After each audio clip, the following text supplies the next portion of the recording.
Ladies and gentlemen, please welcome to the stage President Emeritus and Charles W. Eliot University Professor at Harvard University, Lawrence H. Summers.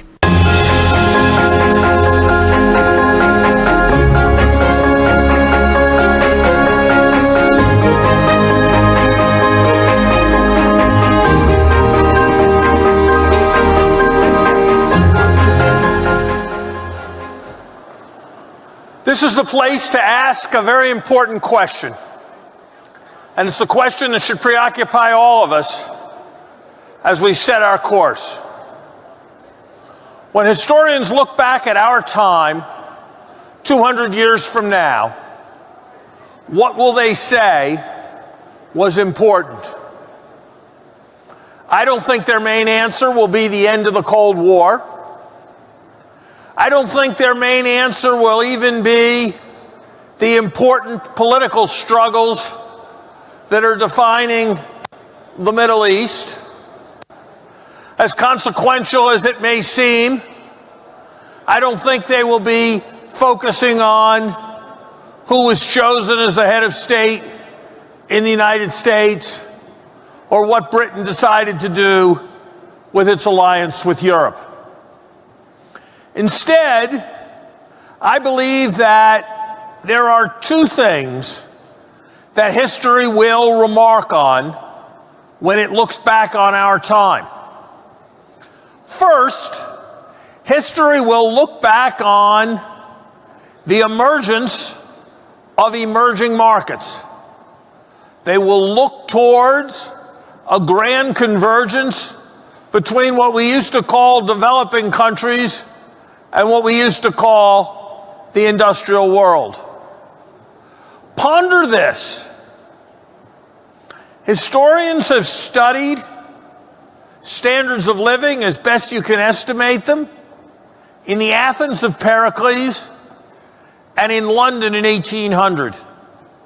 And standards of living increased only by some 75%. Now ponder this.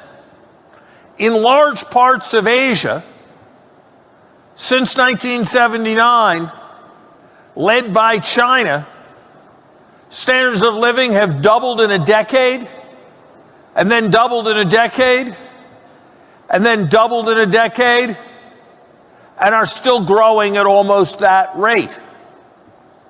Growing at a rate where it only increased 75% in 2,300 years, they increase 1,000% in a generation, and perhaps 10,000% or more in a human lifetime. That change and what it means for human emancipation, what it means for human health. It's now within reach that infant mortality rates, child mortality rates around the world, a generation from now, will be lower than they were in the United States when I was born. That kind of progress, touching that many people, will dwarf the Industrial Revolution. They called it the Industrial Revolution because for the first time in human history, standards of living doubled within a human lifetime. Now, they are doubling within a decade. The Industrial Revolution took place in a corner of Europe. Now the transformation is happening in multiple continents. And so the first great change that will define our time is the emergence of emerging markets. The second great change that will define our time is the revolution in technology. Almost everyone in this room has a smartphone with them. I would say to you three things about your smartphone. Your smartphone has about 100 times as much computing power as the entire Apollo project did that sent a man to the moon. It has more computing power than a Cray supercomputer did on the day Bill Clinton was elected as President of the United States. Second thing I'd say to you about your smartphone, I know from experience. I'm privileged to be a professor at Harvard and to have full access to the whole Harvard library system, one of the world's 3 or 4 great library systems. If you gave me my choice between having access to the knowledge in the Harvard libraries and having access to what I can reach through my smartphone, I know which one I would choose. I would choose my smartphone. And I would say a third thing. With my smartphone, if I want to reach people all over the world, if I want to be connected and in touch and in dialogue, my smartphone plus my fingers are more powerful than the White House communication system was when John Kennedy or Richard Nixon was President of the United States. And there will, by 2020, be more smartphones than there are adults on planet Earth. That represents a degree of interconnection, a degree of knowledge sharing that is without precedent. And there are probably some things that will not be transformed, but I'm not sure what they are. Yes, driverless cars. It says something about the miracle involved that some very smart MIT professors wrote a book in 2004 about what technology could do and what technology would have a lot of trouble doing, and it would take a long time for it to learn to do. And their canonical example of a task that would take a very long time to replace with technology was making a left turn against incoming traffic. And it was only 5 years later. Give you another example. We usually think that you can do things at great scale, or you can do things in a customized way. What information technology makes possible in my business, my activity of education, is doing both. Because you have the course on video, so it's taught once to tens of thousands of people, but you can do it at different speeds, exploring different aspects of material with customized exercises and problems based on what a student's needs are. Something we haven't seen before. More customization and more scale at the same time. Give you one other example. I am told that there are now technologies that can look at the way someone uses their iPhone, their smartphone, and determine whether they are depressed more reliably or accurately and more predictively than a psychiatrist can. And so I believe that when people look back at our time, it will be these two related developments: what information technology has made possible and global convergence and emergence that will be the story that they will tell. And that the question for Saudi Arabia, the question that in many ways brings us together at this conference and is the reason this conference was convened. But the question for every country is how they are going to respond to these developments. And I would suggest 3 principles. that will be defining of success. They're surely not sufficient for success, but they may be somewhat necessary for success. First, build on strength. In an increasingly interdependent world in which division of labor is increasingly possible and tasks are increasingly specialized, I see this. I like to play tennis, but I'm getting old. And it used to be there were orthopedists you went to see.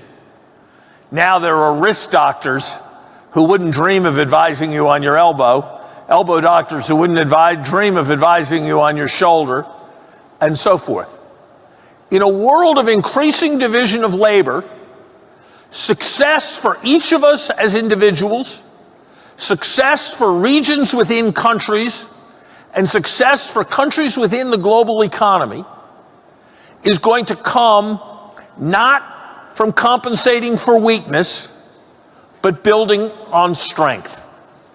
And so the central element of strategy is going to be recognizing your strength, building on that strength, and finding all the complementary inputs that make that strength as important as possible. The second principle that is going to guide strategy is going to be make disadvantage into advantage, make backwardness, if you have it, an asset. Perhaps the most interesting, because at the time I found it so counterintuitive, essay in economic history that I read as a student at Harvard 40 years ago was an essay written by a Russian-American economic historian named Alexander Gerschenkron. And the title of the essay was The Economic Advantage of Backwardness. And the subject was primarily Germany's relative success compared to the United Kingdom at the end of the 19th century. And what Gerschenkron said was that Britain was a victim of its leadership.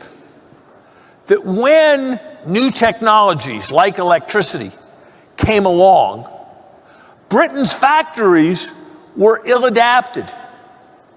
Britain had factories, but they couldn't really be modified in an effective way to take advantage of electricity. Whereas Germany had many fewer factories, and it built new factories that were well adapted to those new technologies. And so backwardness became an advantage. Think about those who have telephone systems based on landlines versus those who will never have telephone systems based on landlines. Think about airports in emerging markets versus Kennedy Airport in my country. Think about legacy payment systems versus new payment systems. Think about the new city that you are going to build here. The opportunity to operate on a blank slate is a fantastic opportunity. It is not one to be condemned, but it is one to be highly valued.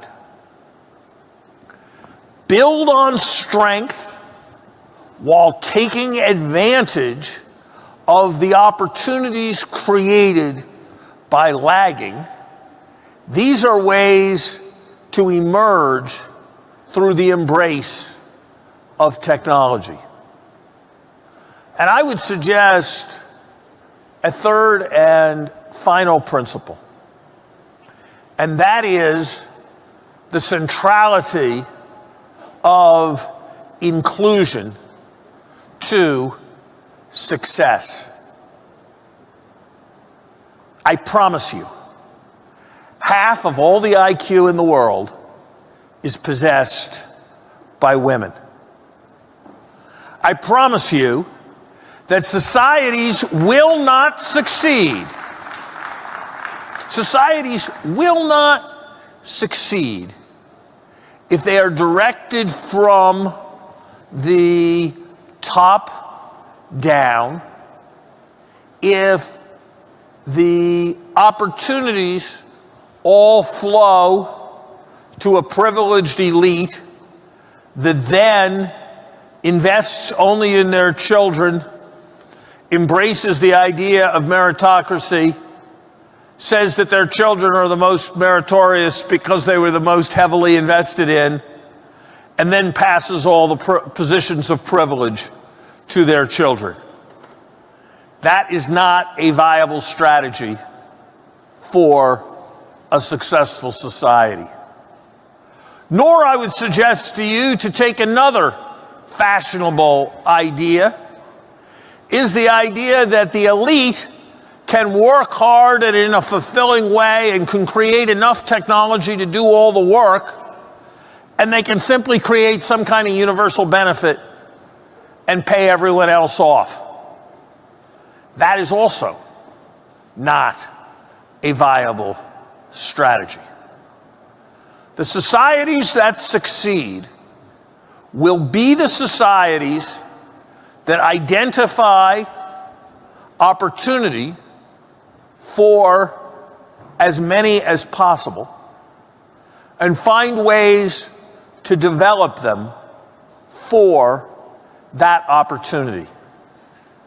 And that is going to mean investment in people, and especially investment in education on an unprecedented scale. Let me leave you with this thought. Let me leave you with a piece of data. We compute in the United States consumer price indexes. We do it for every good. They're all set at 100 in 1983. The computer price index for a television set today is 6. The consumer price index for a year in college is 600. Now that tells us two things. It tells us we've got to make colleges much more efficient, and that's hugely important. It also tells us that as other things get so much cheaper, we can afford, and we must afford, and all countries must afford, in investing more heavily in education than they ever have before. Because it's education that makes possible convergence and understanding what's happening in the world. It's education that makes possible the mastery of technology. It's education that is the basis of inclusion in strategies that build from strength. There is much to worry about and be alarmed about in today's world. But with all this knowledge and all of this convergence, I believe that the best days are yet to come. Thank you very much.